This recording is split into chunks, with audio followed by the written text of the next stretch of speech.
Hai kamooltanii nagaa ooltanii jirtu Oromoo xiyyaa fi yaaqeechanii nagaa galata Rabbii akkam jirtu jiruuf jireenya maal fakkaataa viidiyoo haaraa wayii waan gadi baasa wayiitu jira ijoollee walloo kan yeroo isaan ajjeesanii suura isaati kan duraan laalame har'a garuu viidiyoon isaa gadi ba'ee jira baay'ee nama gaddisiisa Oromoo ta'uu kootti na aarsiyan gara kootiin Oromummaa kootitti nan gaddee jechuudha akka bineensaatti akkanatti wawwaraanamee namni ilmoon namaa akka bineensaatti caqacaqamee billaadhaan akkanatti du'uunsaa siluma Oromoo ta'eef malee yookiin immoo siluma Oromummaa isaa beekuuf waanuma Oromummaa isaa beekuuf kan kun itti dhufe malee namni kun yookiin warroonni kun wanti isaan ajjeefamaniif Oromummaa isaaniitiif malee bineensa miti namni ilmoon namaa bineensa miti akkanatti du'uunsaa baay'ee nama gaddisiisa baay'ee ulfaata Oromootii kana innaa laaltan egaa wanti nutti dhufaa jiru kanuma kan Tigraayirree ifaan ifatti wanti sun ifaan ifatti baheet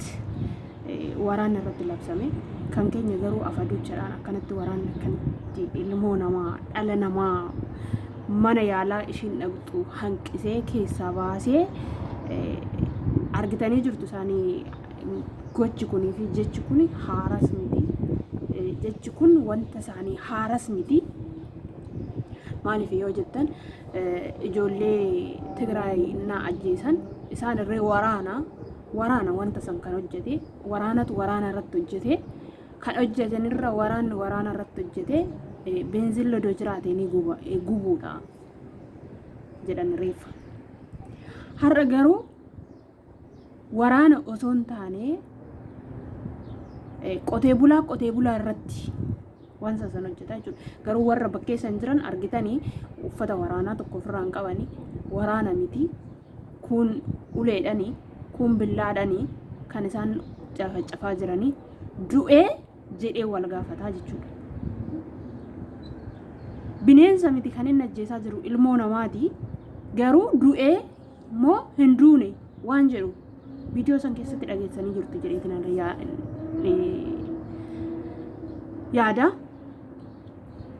haga kana nufaana nyaatanii nufaana dhuganii nurraa nyaatanii nurraa dhuganii dirree keenyarra bobbaanii dirree keenyarratti galanii haga kana isaan wajjin hin jiraachuun hin danda'amu wanti jedhamu wayitillee ni jira beektanii viidiyoo tokko argitan natti fakkaata viidiyoo guruup irratti ijoollee dhiiraa sossobaati ijoolleen shamarranii kan Amaaraa ijoollee dhiiraa Oromoodha akka nama itti heerumuu fiqirii qabsiisatti ajjeesaa cafallaqaa wanta jedhamu wayii viidiyoo san argitan jedheetanii yaada wanta akkanaatitu deemaa jira Oromoo ofirraa dammaqi ofirraa ka'i sigaa raftee bakka sigaa hin quuftu riiba hin quuftu sigaa maali haga dhufanii barrii kee anko akkaanii kootu sin ajjeesaa sin jedhanii mana gadi si baasanii gadi si harkisanii tos ajjeesanitti eegdamu hin ga'u maali Oromoo haga yoomititti dhumta haga yoomititti jireenya kee jibbitee jiraatta haga yoomititti biyya ormaa keessa bittinnoofnee jiraanna biyyi keenya ganda fodootaatu nuti maaliif biyya keenya ta'uu dadhabne biyya keenya irra jiraachuu dadhabna maaliif dhumna sababni nuti dhumnuuf maali Oromoo abaarree qabna osoo nama laannu osoo nama obaasnu odoo nurraa nyaatanu odoo nurraa dhuganuu nu jeesuudhaaf ka'ani odoo nurraa nyaatanu odoo nurraa dhuganuu nu jeesu odoo nurra bobba'anii galanuu odoo harka keenyarraa nyaatanu odoo dirree keenyarraa nyaatanu odoo dirree keenyarraa dhuganu nu nyaachaa jiru qotee bulaan waan beeku jettan qotee bulaa miti amma kan ambulaansii keessaa gadi guureetoo billaadhaan uraa jiru sun qotee bulaa mitiin waraana miti argitanii jirtu viidiyoo san batalay namichi goffoo diimaa kaawwatee jiru billaa harkaa qaba inni uraa jiru inni qotee bulaadha malee waraana miti qotee bulaan kee maaliif ka'uu dadhabe Oromoo qotee bulaan kee maaliif kan isaa ilmoon isaa kan dhumtu obboleetti isaa kan dhumu obboleetti isaa kan duutu abbaan isaa kan du'u haati isaa kan duutu maa dhukkubsachuu dadhabe maa dhukkubbiin isinitti dhaga'amuu dadhabe sababni isaa maaliin wanni isin dubbachuu dadhabdaniif wanni isin ka'uu dadhabdaniif viidiyoon kun garuu kan ta'ame kaleessa miti har'a miti har'a gadi ba'e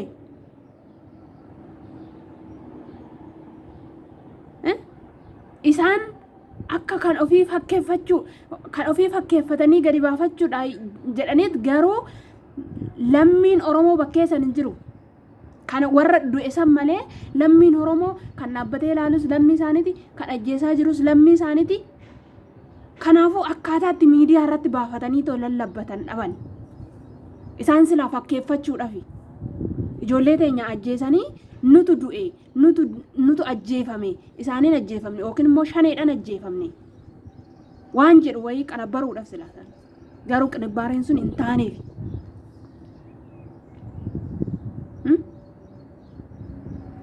ammun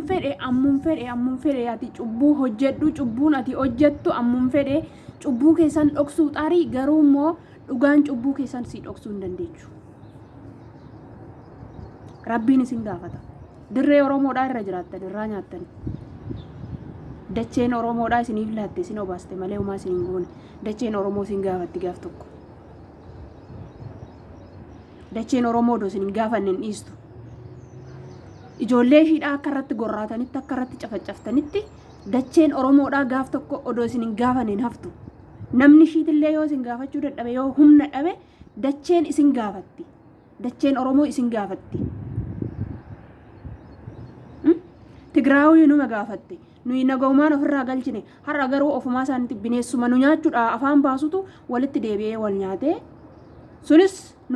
Oromoo nyaachuudhumaaf afaan baasa kunis Oromoo nyaachuudhumaaf afaan baasa garuu bineensa lamaan walitti deebisee har'a wal nyaachise dacheen Oromoo isin gaafatte dacheen Oromoo nu gaafattu jettanii yaadina namni Oromoo yoo humna dhabe namni Oromoo yoo isin gaafachuu dadhabe namni Oromoo yoo iyyachuu dadhabe yoo afaan dhabe dacheen Oromoo inni iyyatti dacheen Oromoo rabbitti iyyattee rabbii wajjin isin gaafatti gaafa qanii dacheen Oromoo odoo isin gaafaneen haftu akka koortanitti akka utaaltanitti naftan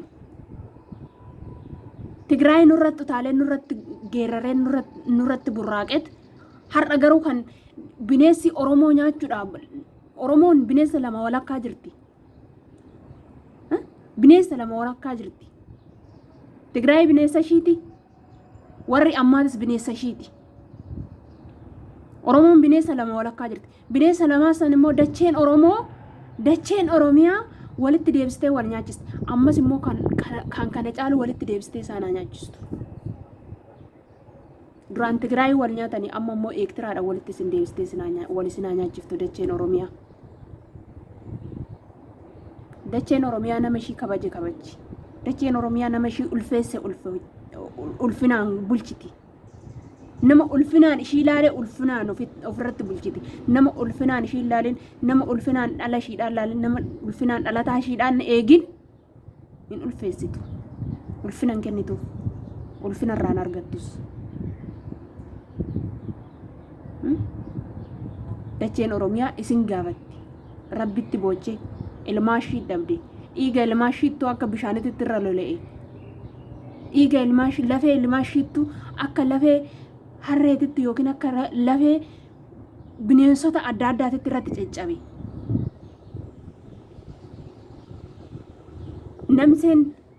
namseen ijoollee Oromoo karra